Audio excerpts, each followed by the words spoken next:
Hello students, मैं अंकुर बबेले आप सभी का स्वागत करता हूं मैग्नेट ब्रेन्स हिंदी पर। मैग्नेट ब्रेन्स हिंदी एक ऐसा प्लेटफॉर्म है जहां हिंदी माध्यम की कक्षा 6 से लेकर कक्षा 12वीं तक का संपूर्ण पाठ्यक्रम सीबीएसई, एनसीईआरटी बोर्ड और दूसरे स्टेट बोर्ड के अकॉर्डिंग बिल्कुल निःशुल्क में कराया जा रहा है। मैग्नेट ब्रेन्स का मतलब है फ्री एजुकेशन, बिल्कुल मुफ्त शिक्षा। मैग्नेट ब्रेन्स पर ऐसा नहीं होता कि आपको 2 चैप्टर पढ़ा दें फिर आपसे कहें कि भाई पैसे निकालो, आप सब्सक्रिप्शन खरीद लो हमारा, आपको कुछ परेशानी आए, तो ऐसा बिल्कुल नहीं होता। यहां पर 2 चैप्टर फ्री में नहीं मिलते, यहां पर मिलता है आपको पूरा पाठ्यक्रम बिल्कुल फ्री में, पूरा सिलेबस कवर कराया जाता है बिल्कुल निःशुल्क, बिल्कुल फ्री ऑफ कॉस्ट। तो यहां बिल्कुल ऐसा नहीं होता कि 2 चैप्टर पढ़ाने के बाद आपसे पैसे मंगाना स्टार्ट कर दें। और जो आपको पढ़ाया जाता है फ्री का मतलब ये नहीं है कि जैसे कहते हैं ना कि दान की बच्चिया के कान नहीं होते, तो फ्री का मतलब ये नहीं है कि आपको ऐसा ही कुछ भी दे दिया। फ्री का मतलब है आपको क्वालिटी एजुकेशन और क्वालिटी टीचर्स के साथ, बिल्कुल भी गड़बड़ तरीके से आपको नहीं दिया जाता। चलिए अब देखते हैं हम अपने वीडियो की तरफ आते हैं कि हम इससे क्या स्टार्ट करने वाले हैं। तो हम आज स्टार्ट करेंगे समाजवादी समाज का निर्माण। समाजवादी समाज का निर्माण क्या कहलाता है? तो पहले तो हम समाजवादी जान लें क्या है। तो हम ये जान चुके हैं कि समाजवादी क्या है, और समाजवादी समाज भी हमने देखा था जब हम यूरोप वगैरह में समाज के बारे में बात कर रहे थे, है ना। तो हमने ये सारी बातें करी हुई थी कि यूरोप में समाजवाद कैसे आया था। अब हम यहाँ पर ये देखेंगे कि भाई ये समाजवादी समाज का निर्माण कैसे होगा। तो समाजवादी क्या है? ऐसे लोग जो सामूहिक चीजों पर ज्यादा जोर देते थे, जिनका कहना था कि समाज में ऊंची नीच मतलब अमीर गरीब वाली चीजें ना हो, बड़े उपक्रम जो भी हैं, जितने भी बड़े संस्थान है वो सभी सरकारी हों, और लोगों को उनकी जरूरत के हिसाब से खेती की जमीन बांट दी जाए, सभी जितनी भी ज्यादा जमीन वाले लोग हैं उनकी खेती छीन ली जाए। ये सारी बातें हमने देखी हुई थी कि समाजवाद के अंदर आती थी। इस पर हमने अभी तक लेनिन का व्यू देख लिया था, कार्ल मार्क्स के बारे में भी हमने जान लिया था, ये सारी बातें हमने करी थी। अब हम देखेंगे कि भाई ये कैसे जो रूसी क्रांति हुई थी, तो रूसी क्रांति के बाद हमने देखा था कि लेनिन जो आ गए थे, तो इनके बाद क्या क्या हुआ था। फरवरी क्रांति देखी थी हमने, फिर अक्टूबरी क्रांति देखी थी, फिर हमने अक्टूबरी क्रांति के बाद वाली घटनाएं देखी थी। अब हम देखेंगे कि भाई रूस के अंदर समाजवादी समाज का निर्माण कैसे होगा। चलिए स्टार्ट करते हैं। तो अभी हम लास्ट वीडियो में ये डिस्कस कर चुके थे कि जिसमें हमने गृह युद्ध वाली स्थिति पर बात की थी कि रूस के अंदर गृह युद्ध वाली स्थिति आ गई थी। गृह युद्ध या सिविल वॉर से मतलब क्या था? एक ऐसी स्थिति में देश को पहुंच जाना जहां कोई सरकार नहीं होती, उन सरकार के बराबर कोई पैरेलल ताकत आ जाती है जो सरकार को इन्फ्लुएंस करना मतलब सरकार को प्रभावित करती है, और वो उनके भी गुट बन जाते हैं। दोनों तरफ सेनाएं होती हैं, सरकार की अपनी आर्मी होती है, और जो पैरेलल में लोग होते हैं उनकी तरफ भी सैन्य शक्ति जैसे ही कुछ ताकत होती है। इन दोनों में कई जगह लड़ाइयां स्टार्ट हो जाती हैं, कई जगह पर छोटी मोटी भिड़ंत होती है, हिंसक भिड़ंत होती है। इसमें पिसता कौन है, परेशान कौन होता था? तो इसमें परेशान हुआ करते थे आम आदमी, हमारे और आपके जैसे लोग जो हैं वो परेशान है। हम और आप किसी गुट के नहीं है, लेकिन सामने वाले ने कह दिया कि ये सामने वाले गुट का है, या कुछ भी कह दिया, तो हम लोग परेशान हुआ करते थे। तो गृह युद्ध में जो आपकी जनता है देश की, वो ज्यादा परेशान होना स्टार्ट हो जाती है, उसका परेशानियां बहुत बढ़ जाती हैं। तो जनता चाहती थी कि भाई गृह युद्ध ना हो। तो हमने देखा था कि गृह युद्ध की स्थिति क्यों आई थी? जैसे ही जमीन का पुनर्वितरण करना स्टार्ट किया था। बोल्शेविक पार्टी हमने देखी थी, लेनिन की अध्यक्षता में एक पार्टी थी, इसको बोल्शेविक कहते थे, जिसका नाम बदलकर रूसी कम्युनिस्ट पार्टी हो गया था, है ना। आपको याद होगा लास्ट वीडियो में अपन ने ये वाली बातें डिस्कस की थी। अगर आपने लास्ट वीडियो नहीं देखा है तो आप हमारी वेबसाइट magnetbrain.com पर जाकर, या आप हमारी प्लेलिस्ट में जाकर लास्ट वीडियो भी आप देख सकते हैं। तो उससे आपको ये सिविल वॉर या गृह युद्ध वाली स्थिति और ये कैसे गृह युद्ध स्टार्ट हुआ, ये वाली पूरी बातें क्लियर हो जाएंगी, है ना। तो अब क्या हुआ कि लेनिन ने पुनर्वितरण वाली बात कर दी थी, तो इससे सेना टूट गई थी, तो गृह युद्ध जैसी स्थिति में देश पहुंच गया था। ठीक, तो आपने देखा कि जो बोल्शेविक थे, इनके अगेंस्ट में ग्रीन्स और व्हाइट और कुछ बाहर की ताकतों ने सपोर्ट कर दिया था, और इनके बीच में टकराव चल रहा था। व्हाइट्स और जो ग्रीन्स हैं, इनने बहुत बड़े रूस के इलाके पर कब्जा कर लिया था, लेकिन इनकी जो टेंडेंसी थी वो थोड़ी सी गड़बड़ थी। जमीन पर कब्जा करने वाले किसानों को इनने बहुत चोट पहुंचाई, बहुत नुकसान किया, पासा पलट गया, और दोबारा से पावर किसके हाथ में जाती है? बोल्शेविकों के हाथ में। तो बोल्शेविकों के पास बहुत सारा इलाका आ जाता है। तो जब ये गृह युद्ध की स्थिति में हम चल रहे थे, मतलब पूरा देश हमारा हमारा मतलब रूस का जो देश है वो रूस जैसा देश सिविल वॉर की कंडीशन में था। तो जब सिविल वॉर की कंडीशन में था, तो उस स्थिति में भी जो बोल्शेविक पार्टी, चूंकि अपन यहां पर पूरी पार्टी का बार बार नाम नहीं लिख रहे हैं, तो बोल्शेविक लोग जो थे या बोल्शेविक पार्टी जो थी, उसने इस गृह युद्ध के दौरान भी राष्ट्रीयकरण की नीति नहीं रोकी। राष्ट्रीयकरण किसका किसका? हमने देखा था कि उद्योगों का राष्ट्रीयकरण और बैंकों का राष्ट्रीयकरण, ये दो राष्ट्रीयकरण करेंगे, उद्योगों का और बैंकों का। तो अब ये राष्ट्रीयकरण क्या कहलाता है? तो हमने लास्ट वीडियो में भी डिस्कस किया था। राष्ट्रीयकरण से मतलब होता है कि अगर कोई बड़ी संस्थान या बड़े बैंक किसी प्राइवेट व्यक्ति के हैं तो सरकार क्या करे, उनको अपने कब्जे में ले ले और यहां पर वो अपने तरीके से चलाना स्टार्ट करे। क्योंकि जो भी उस संस्थान का मालिक होगा, जो भी उस फैक्ट्री या उद्योग का मालिक होगा, तो वो चलाएगा किस तरीके से? अपने तरीके से। आपसे बोलेगा कि आना है तो आओ, नहीं आना तो निकलो यहां से, हम नहीं कर सकते कुछ भी, समझ रहे ना? तो अब व्यापारी या जो भी व्यक्ति है वो अपने हिसाब से चलाएगा। लेकिन सरकार के कंट्रोल में आने पर पूरे भारत में सरकारी कारखाने लगभग एक तरीके से चलते होंगे। तो ऐसे ही पूरे रूस के अंदर जैसे ही राष्ट्रीयकरण होगा तो रूस के अंदर के सरकारी कारखाने कैसे चलेंगे? जैसे पूरे देश में चल रहे होंगे। तो इसलिए इनका राष्ट्रीयकरण किया गया कि प्राइवेट व्यक्तियों के हाथ से ले लिया गया। और इसके एक कारण क्या था कि जब प्राइवेट व्यक्तियों के पास ये था तो प्रॉफिट किसके पास जा रहा था? उसी व्यक्ति के पास जा रहा था। अब क्या होगा? अब ये होगा कि भाई जैसे ही सरकार के पास आया तो प्रॉफिट किसके पास आएगा? सरकार के पास। और उस प्रॉफिट से सरकार शायद कुछ दूसरे काम करे, या हो सकता है वो प्रॉफिट जो लोग काम कर रहे हैं उनमें बांटना स्टार्ट करे। क्यों? क्योंकि रूस में समाजवादी सरकार थी, या समाजवादी विचारधारा को मानने वाले लोग थे। तो समझ गए ना कि ये वाली बात। तो राष्ट्रीयकरण क्यों किया? राष्ट्रीयकरण इसलिए किया क्योंकि कुछ व्यक्तियों के उद्योग थे, बैंक थे, जो सभी व्यक्तियों के लिए ओपन भी नहीं थे, जो सभी के लिए काम नहीं करते थे, या प्रॉफिट केवल एक ही व्यक्ति ले जाता था, काम बहुत सारे लोग करते थे। तो सरकार ने क्या किया? इनका राष्ट्रीयकरण कर दिया। राष्ट्रीयकरण करके क्या हुआ? ये सरकारी हो गए।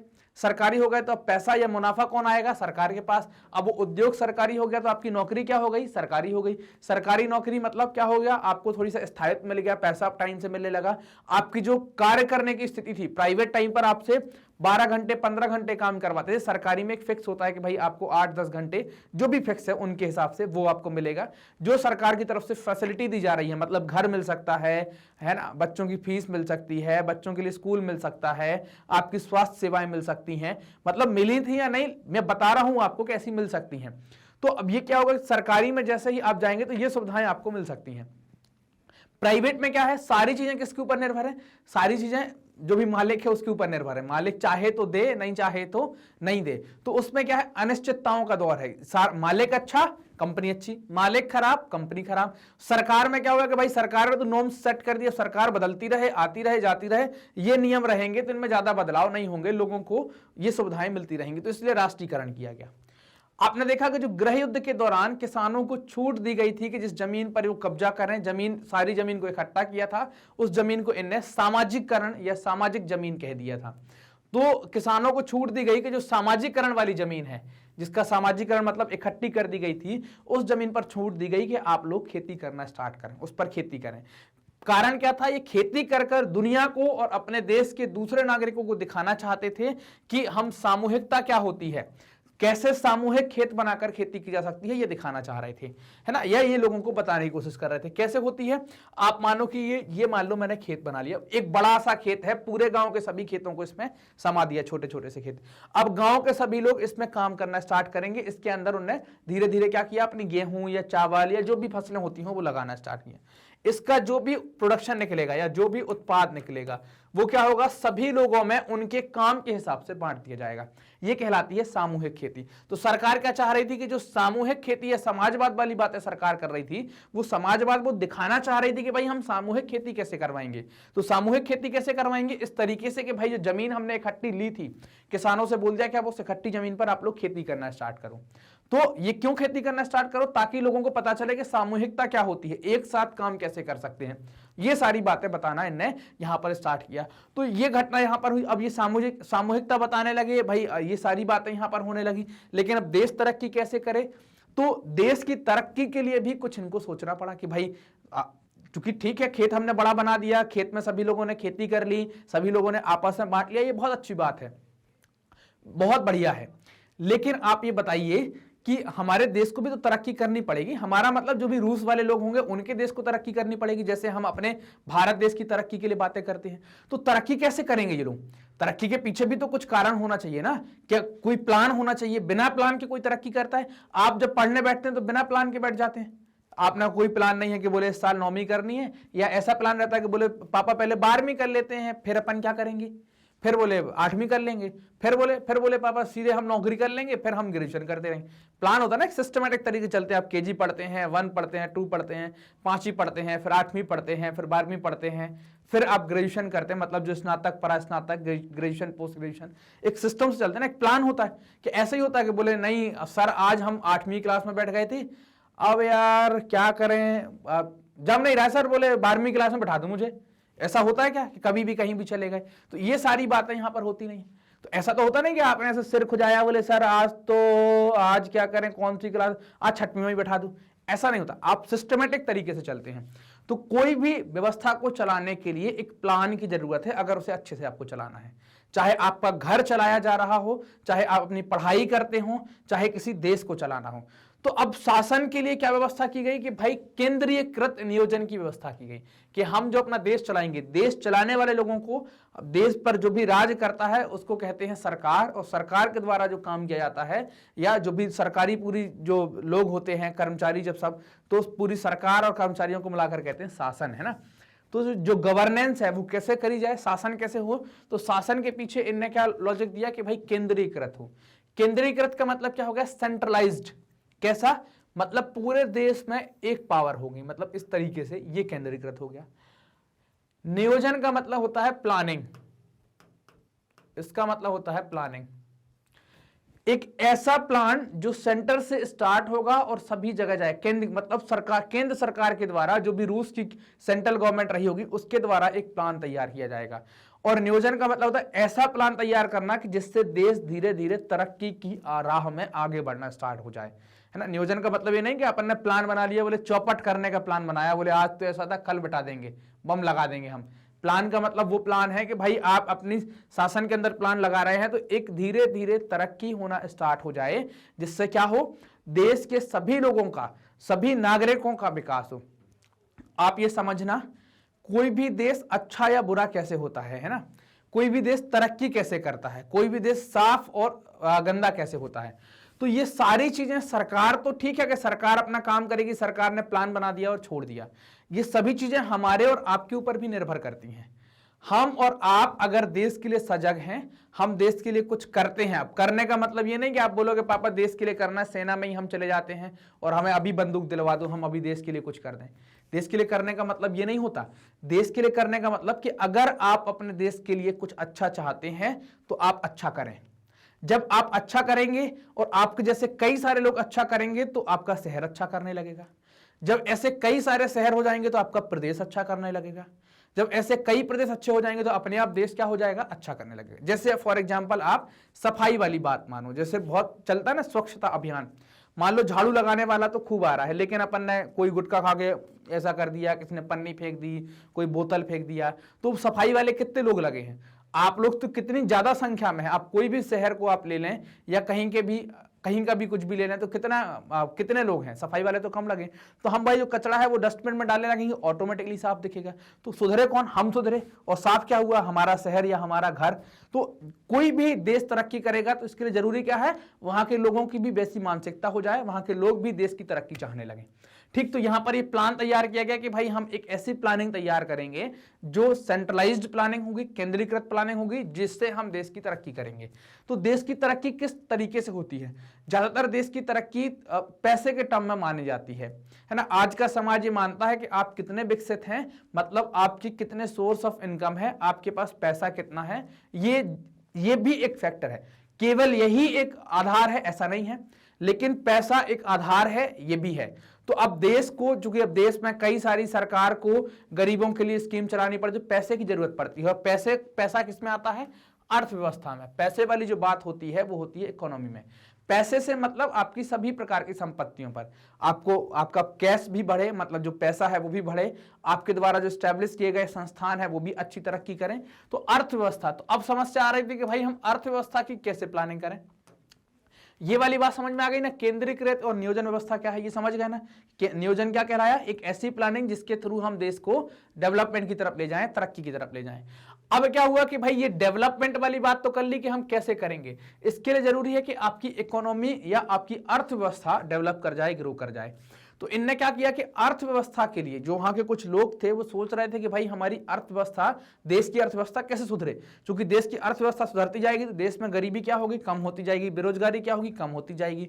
तो इनने बोला कि यार अर्थव्यवस्था के लिए हम कुछ प्लान बनाते हैं, चूंकि इनने प्लानिंग वाली यहां पर बात की थी, तो बोले सरकार में कुछ प्लान बनाए जाएं। तो वो प्लान कितने साल के बनाए गए, 5 वर्ष के प्लान तैयार किए गए, जिनको हमने क्या नाम दिया, हमने मतलब रूस वालों ने क्या नाम दिया, पंचवर्षीय योजनाएं। तो कोई बोलेगा कि सर भारत में भी तो है, तो हाँ कई सारे देशों के अंदर अपने अपने देश को तरक्की करने के लिए कुछ कुछ साल के प्लान लगाए जाते हैं। कोई 2 साल के लगाता है, कोई 5 साल के लगाता है, कोई 10 साल के लगाता है। तो भारत में भी 5 साल के प्लान लगाए गए थे, भारत में भी पंचवर्षीय योजनाएं लागू की गई थी। तो यहां पर क्या कर दिया उन्होंने, 5-5 साल के प्लान तैयार कर दिए, और हर 5 साल मतलब जो पंचवर्षीय योजना शुरू हुई ना 5 साल, और उस 5 साल में एक टारगेट सेट कर लिया कि हम इस 5 साल के अंदर ये अचीव करने की कोशिश करेंगे। जैसे आप लोग कोशिश करते हैं ना कि भाई मैं 9th में हूं तो मेरी कोशिश ये है कि मैं 90% ले आऊं, या मेरी कोशिश ये है कि मैं 95% ले आऊं। आपका एक टारगेट होता है 1 साल का कि भाई फाइनल एग्जाम के अंदर हमें 90 से 95% लाना, तो आप उसके लिए मेहनत करते हैं। उसमें कई सारे लोगों के 90% आ जाते हैं, कई सारे लोगों के 90% से कम रह जाते हैं। कोई 88% आ गया, या किसी ने 95 का टारगेट किया था तो 93 आ गया, किसी ने 98 का टारगेट किया था तो उसके 97 आ गए। तो इसका मतलब ये थोड़ी है कि उसने तरक्की नहीं करी।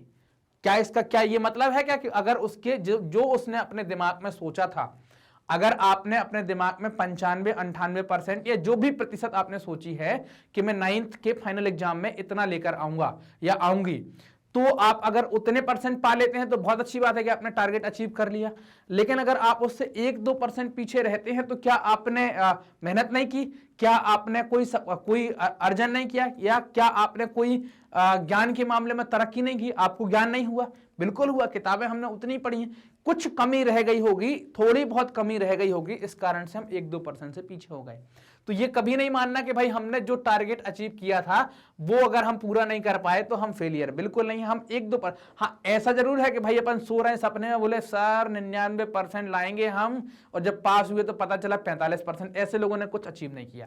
लेकिन किसी ने टारगेट अपना 98-97 सेट किया था और वो आया 94-95 तक, 2-3% से कम रह गया, या 4% से कम रह गया, या 1% से कम रह गया, उसने मेहनत भी पूरी की है, उसने कोशिश भी पूरी की है, और उसने सीखा भी बहुत है पूरे साल के अंदर।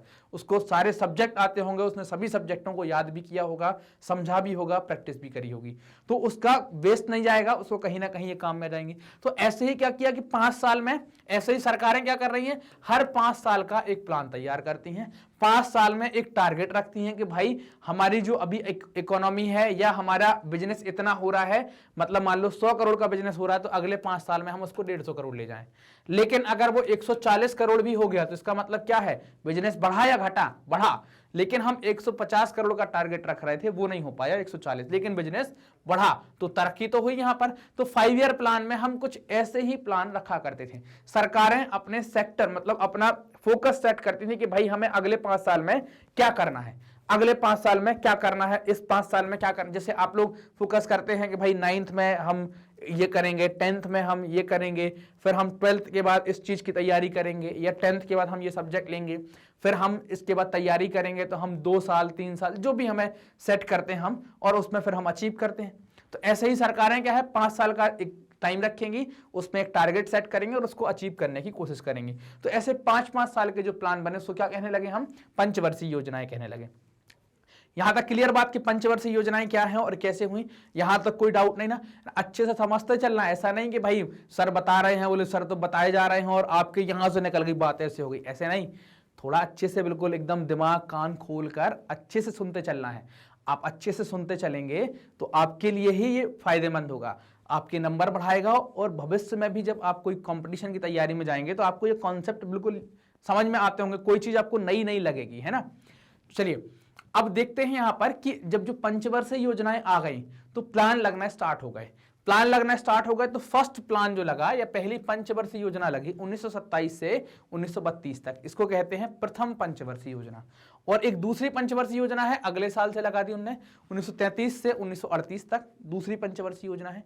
इन दोनों पंचवर्षीय योजनाओं ने, सरकार ने ये टारगेट रखा कि हम औद्योगिक विकास को बढ़ाएंगे। अब औद्योगिक विकास क्या कहलाता है, या ये औद्योगिक विकास होगा कैसे, हम इस पर बात कर लेते हैं। औद्योगिक विकास को बढ़ाएंगे मतलब हम जो हमारे उद्योग हैं उनकी तरक्की करेंगे। मतलब अभी हमारे उद्योगों से कुछ कमाई होती हो, अपन ने मान लिया कि 100 करोड़ की कमाई होती है, या आप एक छोटी सी रकम अपन मान लेते हैं, मान लो हमारा उद्योग 100 रुपए की कमाई कर देता है। तो अब हमारा टारगेट ये है कि भाई हम इनसे अगले 5 या 10 साल के अंदर, चूंकि 10 साल का समय लिया है, तो अगले 10 साल में हम इनसे कमाई कितनी लेने लगे, 1000 रुपए की कमाई लेने लगे। तो ये क्या है, तरक्की है या नहीं है, ये तरक्की है। तो अब इसके लिए करना क्या होगा, औद्योगिक विकास बढ़ाने के लिए आपको नए नए उद्योग सेट करने होंगे, और इनके अलावा जो पुराने उद्योग हैं उनको भी बदलना पड़ेगा कि भाई नई मशीनरी लाओ, उनको सरकार को प्रमोट करना पड़ेगा, कुछ बताना पड़ेगा। तो क्या हुआ यहां पर कि औद्योगिक विकास को बढ़ाने के लिए सरकार ने अलग अलग प्रकार के नए नए उद्योग सेट किए। जब अलग अलग प्रकार के नए नए उद्योग सेट करेंगे तो क्या होगा, अपने आप औद्योगिक विकास होना स्टार्ट हो जाएगा। तो चूंकि अब औद्योगिक विकास, आप कोई फैक्ट्री एक दिन में तो सेट कर नहीं सकते कि अपन ने आंख बंद करी बोले कल स्टील फैक्ट्री लग जा। अलादीन का चिराग तो है नहीं अपने पास से घिसा के जीनू जरा बोलो ये ले आओ ये फैक्ट्री बना, ऐसा तो है नहीं अपने पास कुछ, है ना। ऐसा तो कुछ सिस्टम से चलेंगी ना चीजें। आपने देखा होगा कि अगर घर बनाते हैं या आप अपनी मम्मी को रोज खाना बनाते देखते होंगे, तो आपकी मम्मी ऐसा तो कहती नहीं होगी कि बस खाना बन जाता बन जाता, उनका भी अपना एक सिस्टम होता होगा, थोड़ा सा समय लगता होगा, 1 डेढ़ 2 घंटे 3 घंटे, उतने में वो खाना बना पाती होंगी, फिर आप खा पाते होंगे। ऐसा तो है नहीं क्या मुझे भूख लगी और मम्मी ने बोला बन गया तो बन के आ गया। ऐसे ही औद्योगिक विकास के लिए जब हम उद्योगों को विकास की राह पर ले जाएंगे, उनका डेवलपमेंट करेंगे इंडस्ट्रीज का या उद्योगों का, तो उसमें समय लगेगा। तो सरकार ने कितना समय सेट कर लिया, 10 साल। तो सरकार चाहती थी कि इस 10 साल में लोगों को और परेशानियां ना हो, तो सरकार ने क्या किया कि सभी प्रकार की कीमतें, मतलब लगभग हर एक वस्तु की कीमतों को स्थिर कर दिया, फिक्स कर दिया कि बढ़ेगी नहीं। जैसे शक्कर फिक्स कर दी कि भाई उस टाइम पर मान लो बिकती होगी 5 रुपए या 7 रुपए किलो, तो यही चलेगी अगले 10 साल तक, या सरकार जो डिसाइड करेगी उस हिसाब से चलेगी। अभी क्या है कि अगर आपकी बाजार में उसकी शॉर्टेज हो जाए, प्याज खाते हैं आप लोग कि नहीं, कभी कभी महंगी आती है, सुना होगा घर में कि अरे प्याज तो बहुत महंगी क्यों हो जाती है, मार्केट में इसकी शॉर्टेज हो गई, मतलब इसकी कमी पड़ गई। तो दुकानदार क्या करते हैं, अभी 20 रुपए किलो बेच रहे थे, कमी पड़ गई तो शाम को 30 रुपए किलो, कल भी बाजार में नहीं आई तो 40 रुपए किलो, परसों भी नहीं आई तो डायरेक्ट 100 रुपए किलो, बोले 3 आई नहीं मार्केट में तो महंगी हो जाएगी। तो सरकार ने क्या कर दिया, ये कीमतें स्थिर कर दी, आए या ना आए आप इनको बड़ी कीमतों पर नहीं बेच सकते, ये इनने स्थिर किया। क्यों किया, क्योंकि ये औद्योगिक विकास को गति देना चाह रहे थे, और इससे फायदा भी हुआ। इन 2 पंचवर्षीय योजनाओं में जो उद्योगों को विकास देना है और कीमतें फिक्स कर दी, तो सरकार को इससे फायदा भी हुआ। कैसे, जो केंद्रीकृत नियोजन, जो नियोजन मतलब प्लानिंग वाली जो बात की थी, उससे क्या हुआ, आर्थिक विकास को गति मिली। आर्थिक मतलब पैसे वाली बात, धन वाली बात, पैसा या धन, इसको क्या हुआ, गति मिलना स्टार्ट हो गई, ये बढ़ना स्टार्ट हो गया। कैसे, तो इसमें एक कारण ये भी है, दूसरा कारण ये है औद्योगिकों का विकास करवा दिया और औद्योगिक उत्पादन बढ़ गया। इंडस्ट्री का जो प्रोडक्शन है वो भी बढ़ गया। मतलब कोई लोहे की फैक्ट्री है, कभी वो 10 ट्रक लोहा निकालती थी महीने भर में, अब वो 15 ट्रक निकालने लगी है, तो 5 ट्रक एक्स्ट्रा हो गया तो प्रॉफिट भी बढ़ेगा। ऐसे अलग अलग उद्योगों में क्या हो गया, इनका औद्योगिक उत्पादन बढ़ गया। जब माल आप ज्यादा बेचेंगे तो आपको प्रॉफिट भी ज्यादा मिलेगा। अभी आप 1000 का माल बेचते थे तो आपको दिन भर में 100 रुपए मिलते थे, लेकिन अब आपकी दुकानदारी बढ़ गई है, आप 1500 का या 2000 का माल बेचने लगे हैं, तो आपको प्रॉफिट भी कितना हो गया, 200 रुपए का होना स्टार्ट हो गया। तो औद्योगिक उत्पादन बढ़ गया। अब ये कैसे देखा गया औद्योगिक उत्पादन, ये देखा गया कि भाई अगर आप देखें, तेल मतलब वो जो खनिज तेल, ये बालों में लगाने वाला तेल नहीं, जो आपका पेट्रोलियम वाले तेल हैं, डीजल और पेट्रोल, कोयला वही जो अपन खदानों से निकालते हैं, और स्टील, इनमें इनके उत्पादन में देखा गया कि 100% की वृद्धि हो गई। 100% मतलब कितना, दुगना, कितना, 2 गुना। मतलब अभी तक अगर तेल का उत्पादन 10 टैंकर तेल निकल रहा था, तो अब ये पिछले 10 साल के अंदर, 10 साल में नहीं, ये उत्पादन तो आपको 1927 से 1933 के बीच में, 1928 से 1933 के बीच में देखने को मिल जाएगा। पिछले 3-4 साल के अंदर ही उत्पादन कितना हो गया, दुगना। मान लो वहां पर कोई क्षेत्र में या पूरे रूस के अंदर 10 टैंकर पेट्रोल निकलता था, अब कितना निकलने लगा है, 20 टैंकर। तो ये दुगना हो जाता है। यहां पर ये औद्योगिक उत्पादन बढ़ने का संकेत था कि अब बढ़ चुका है। लेकिन अगर जब आप तेजी लाए हैं, तो जितनी तेजी से आपने बढ़ाया, चूंकि हमने देखा कि इनने 1927 से और 1900 कितने तक, 27 से 5 कितने लगाए, 7 5 12 32, फिर 33 से 5 कितने लगाए, 1938। तो 1938 मतलब ये 2 प्लानिंग थी। इस 10 साल के अंदर इनने बहुत तेज ग्रोथ की थी और अपन ने देखा था कि 1928-29 से 1933 के बीच में इन्होंने क्या कर लिया था, तेल का, कोयला का और स्टील में उत्पादन कितना कर दिया था, डबल कर दिया था। ये दुगने पर इनमें वृद्धि कितनी हो गई थी, 100%, मतलब दुगनी वृद्धि हो गई थी। तो जब आप इतनी तेजी से कोई चीजें करते हैं तो तेजी में कुछ गलतियां भी होती हैं। तो जब आप तेजी से बढ़ रहे थे तो इसमें कुछ खामियां भी थी, खामियों को अपन कमी कहते हैं। क्या क्या कमी थी, चलिए वो कमी अपन देखते हैं। क्या कमियां थी कि कार्य स्थितियां खराब होने लगी। कार्य स्थितियों का मतलब क्या होता है, कार्यस्थिति का मतलब होता है जिस इलाके में आप काम करते हैं उस समय वहां की कंडीशन क्या है। जैसे मान लो आप कहीं काम कर रहे हैं, हवा ही नहीं आ रही, ऑक्सीजन ही नहीं है, पानी की व्यवस्था नहीं है, वॉशरूम की व्यवस्था नहीं है, मतलब लगे तो बिल्कुल एकदम मशीन जैसे आपको लगा दिया। तो ऐसी आपकी काम करने की जो स्थितियां हैं उसको कहते हैं कार्य स्थितियां। तो वो बहुत खराब होने लगी और मजदूर जो है उनको बड़ी सख्त जिंदगी गुजारनी पड़ती थी, बड़ी परेशानी हुआ करती थी। क्योंकि औद्योगिक विकास को बढ़ाना था तो उद्योगों को जल्दी जल्दी स्टैब्लिश करना था। तो आप एक एग्जांपल देखें यहां पर कि भाई एक इलाका है जिसको कहते हैं मैग्नेटोगोर्स्क, इसमें एक प्लांट को स्टैब्लिश करना था। ये प्लांट तो बनाकर या इस प्लांट को बनाकर तो तैयार कर दिया, कितने साल में, 3 वर्ष के अंदर बना दिया। लेकिन मजदूरों की इतनी खराब स्थिति थी कि उनको यहां पर इतनी सख्त जिंदगियां गुजारनी पड़ती थी, बहुत परेशानियां हुआ करती थी। तो आप देखेंगे इस 300 वर्ष में इसको काम तो कंप्लीट कर दिया, लेकिन इस बीच इन 300 सालों में काम कितनी बार रुका, 550 बार काम रुका गया है। तो काम रुकने के पीछे कारण क्या होगा कि आप समझ रहे हैं कि मजदूरों को कितनी परेशानी हो रही होगी, इस कारण से 550 बार इनका काम रोकना पड़ा। अब कैसी जिंदगी सख्त गुजारनी पड़ती थी। एक तो आप ये तो ठीक है, क्या हो गया, एक आप समझ लो कि रूस जो है वो ठंडा एरिया है, मतलब वहां टेम्परेचर गिर जाता है। जैसे हमारे यहाँ ठंड में हम लोग की हालत कैसी हो जाती है, एकदम एक स्वेटर फिर दूसरा स्वेटर, फिर हीटर भी लगा है और निकल भी नहीं रहे हैं, रजाई में पड़े जब अच्छी ठंड पड़ती है। लेकिन यहाँ पर आप देखेंगे यहाँ पर तापमान चला जाता है -40 डिग्री सेंटीग्रेड तक। -40 डिग्री सेंटीग्रेड तक जब तापमान जाता है तो इन इलाकों में जो मजदूर जहां भी जिस भी प्लांट के लिए काम करने गए तो मजदूरों के लिए एक ऐसी बिल्डिंग बना दी जाती है मल्टी स्टोरी टाइप की। सब मजदूर यहां पर रहना स्टार्ट करेंगे, एक मल्टी टाइप की, मतलब कई मंजिल की एक बिल्डिंग बना दी। तो इसमें क्या था कि भाई वॉशरूम की व्यवस्था ही नहीं थी। अगर आपको रात को 2 बजे आपको अगर वॉशरूम जाना है तो आप 4थी मंजिल पर हैं, दौड़कर आइए, सड़क पार करके उस तरफ खुले में आप जाइए। ऐसे ही आप खुले में, अब ठंड कितनी है आप समझ रहे हैं, -40 का मतलब समझते हैं, पानी को आप लेंगे और ऐसे हवा में उछाल देंगे तो पानी क्या बन जाएगा, बर्फ बन जाएगा। उस स्थिति में इनको जाना पड़ा। तो इसमें क्या होता था कि मजदूर बीमार होते थे, कईयों की जान चली जाए। तो ऐसी सख्त जिंदगियां इनको गुजारनी पड़ रही थी यहाँ पर। तो जब ये स्थितियां चल रही थी तो सरकार को लगा कि यार ये क्या किया जाए। तो इन स्थितियों में या इनकी जो वर्किंग कंडीशन है, कार्य स्थितियां जो हैं, उनमें सुधार के लिए सरकार के द्वारा कुछ स्टेप या कुछ कदम उठा लिए गए। क्या कदम उठाए गए, सबसे पहले तो उन्होंने बोला कि भाई शिक्षा का विस्तार किया जाए, सभी को शिक्षा देनी चाहिए। तो विस्तारित शिक्षा व्यवस्था स्टार्ट की, मतलब शिक्षा को फैलाकर स्टार्ट किया। विस्तारित मतलब उसको सब एक जगह से सभी लोग उसमें पढ़ सके। तो विस्तारित शिक्षा व्यवस्था कार्यक्रम, शिक्षा व्यवस्था मतलब एजुकेशन जो स्कीम है उसको लॉन्च कर दिया इन्हें। अब क्या करेंगे कि भाई रूस में क्या है, किसान बहुत थे और किसान से जुड़े काम करने वाले लोग थे। तो इनने क्या किया कि फैक्ट्री में जो काम करने वाले लोग हैं और किसान, इनके लिए व्यवस्था की गई कि भाई इनको विश्वविद्यालयों में या यूनिवर्सिटीज में इनको एडमिशन दिलवाओ, ताकि ये लोग पढ़ सकें, सीख सकें और आधुनिक तरीके से चल सके। आधुनिक तरीके कैसा, खेती के अंदर भी आधुनिक तरीका और व्यापार के अंदर भी आधुनिक तरीका। तो ये व्यवस्था यहाँ पर करवाई गई। महिला भी काम करती थी, तो आपने देखा कई बार महिलाओं के बच्चे भी हुआ करते थे छोटे छोटे से।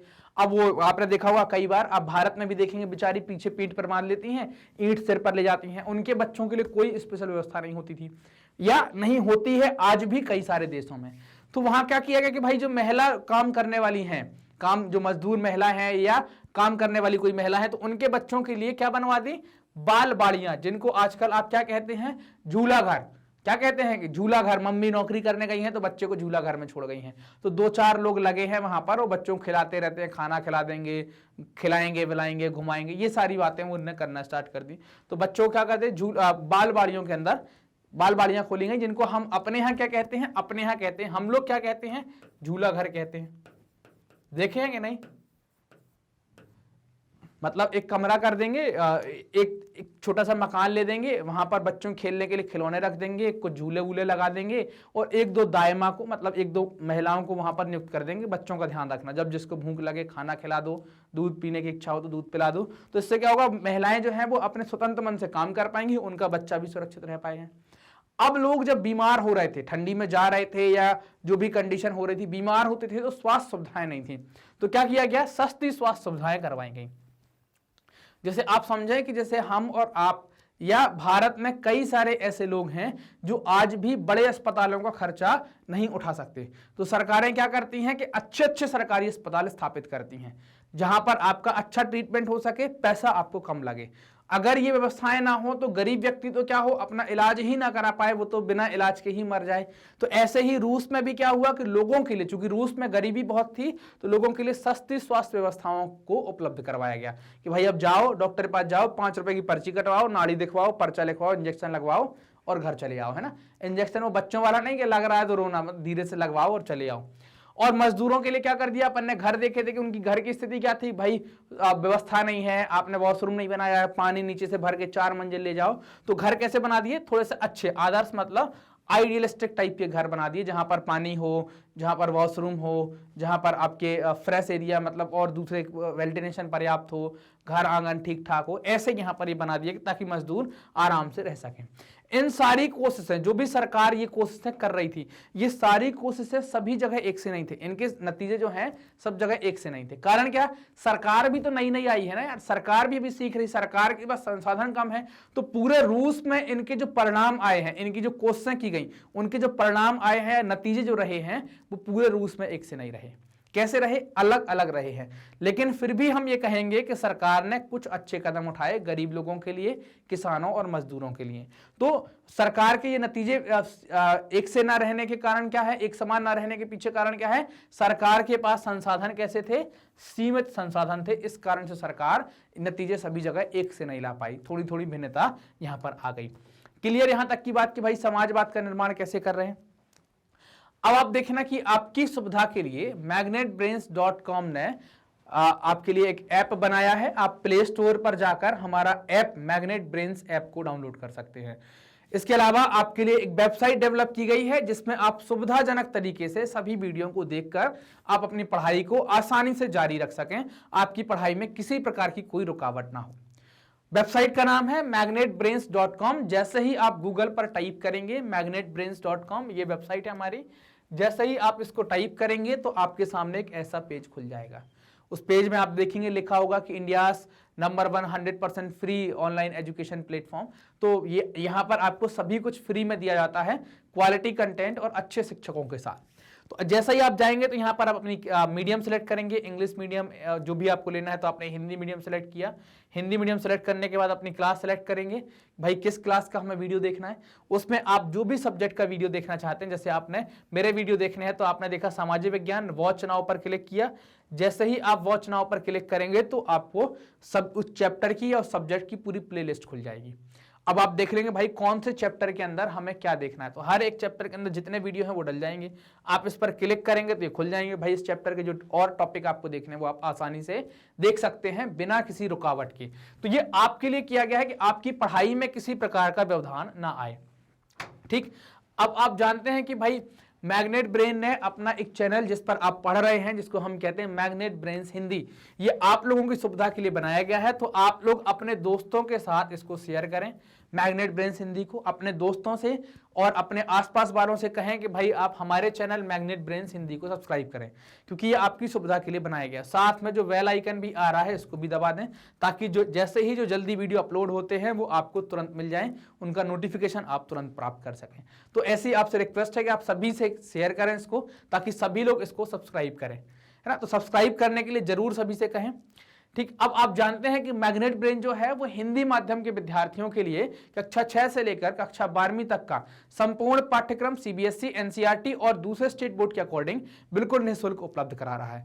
आपको ये वीडियो लेक्चर प्राप्त करने के लिए या हमारी वीडियो सीरीज प्राप्त करने के लिए हमारे चैनल मैग्नेट ब्रेन्स हिंदी को सब्सक्राइब करना है। जो भी सेशंस होते हैं उनको लाइक करना है और इन सेशंस को अपने दोस्तों के साथ भी शेयर करें, ताकि जो भी इसका फायदा अभी नहीं उठा पा रहे हैं तो सभी लोग इसका फायदा उठाएं, ज्यादा से ज्यादा लोग इसका फायदा उठाएं। और हर एक सेशन में आप कमेंट करके जरूर बताएं कि आपको वीडियोस कैसे लग रहे हैं, आपको आप उसमें क्या लग रहा है, कैसा लग रहा है, आपको समझ में आ रहा है कि नहीं आ रहा है, ये सारी चीजें आप कमेंट में जरूर बताएं। Thank you.